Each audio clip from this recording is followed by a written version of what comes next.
ராமதாசன் தைலாபுரம் இல்லத்தை திமுக அபகரித்து விட்டதாக பாமக தலைவர் அன்புமணி குற்றம் சாட்டியுள்ளார்.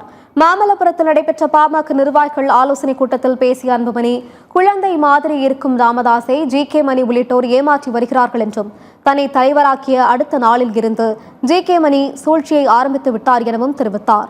திமுகவின் கைக்கூலிகளும் துரோகிகளும் ராமதாஸை சுற்றி இருப்பதாக அவர் கூறினார்.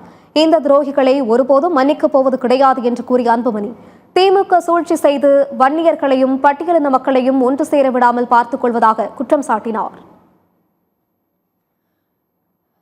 இன்னைக்கு நம்ம கட்சிக்குள்ள குழப்பம், அதுக்கு காரணம் திமுக. இன்னைக்கு தைலாபுரம் திமுக டேக் ஓவர் பண்ணிடுச்சு.